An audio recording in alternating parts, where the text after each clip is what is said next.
Hello guys, അങ്ങനെ ഞാൻ എൻ്റെ പിള്ളേച്ചൻ, അനിയൻ ചേട്ടൻ, അമ്മ, ഞങ്ങളെല്ലാവരും കൂടിയിട്ട് അങ്ങനെ കാത്തിരുന്നൊരു ബോട്ട് ട്രിപ്പിനായിട്ട് പോവുകയാണ്. നമ്മൾ ഹൗസ് ബോട്ടിൽ ഒരു ദിവസം സ്റ്റേ, അതൊക്കെ ഇങ്ങനെ കാര്യങ്ങളൊക്കെ ഉദ്ദേശിച്ചിട്ടാണ് പോകുന്നത്. എന്തായാലും നമുക്ക് വിശക്കുമല്ലോ. അപ്പം നമ്മൾ ആര്യഭവനിൽ കയറിയിട്ട് ഒരു അടിപൊളി മസാല ദോശ പറഞ്ഞു. നല്ല അടിപൊളി ടേസ്റ്റ് ഉണ്ടായിരുന്നു. എനിക്ക് എവിടെയെങ്കിലും പോയാൽ ബ്രേക്ക്ഫാസ്റ്റ് ആര്യഭവനിൽ തന്നെ വേണം. അങ്ങനെ നമ്മൾ കാത്തിരുന്ന ബോട്ട് ട്രിപ്പ് സ്റ്റാർട്ട് ആവുകയാണ്. സംഭവം കയറുന്ന വീഡിയോ, ചെക്ക് ഇൻ വീഡിയോസ് ഒന്നും എടുക്കാൻ പറ്റിയില്ല. അത്ര ഒരു എക്സൈറ്റ്മെൻറ്റ് ഉണ്ടായിരുന്നു. എൻ്റെ ഫസ്റ്റ് ബോട്ടിംഗ് ട്രിപ്പ് ആയതുകൊണ്ട് എക്സൈറ്റ്മെൻറ്റ് ഉണ്ടായിരുന്നു.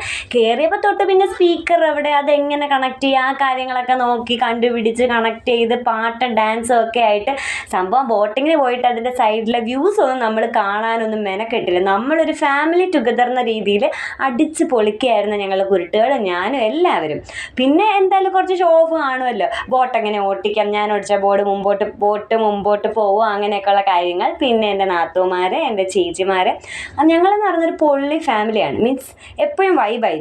അതിൻ്റെ ഇടയ്ക്ക് ഒരു സ്പീഡ് ബോട്ട് കയറി വന്നിട്ടുണ്ടായിരുന്നു. ഒരാൾക്ക് 300 രൂപ. പക്ഷേ സംഭവം അടിപൊളിയായിരുന്നു. അത് മിസ് ചെയ്തിരുന്നെങ്കിൽ ഒരു ത്രില്ലങ്ങ് പോയേനെ.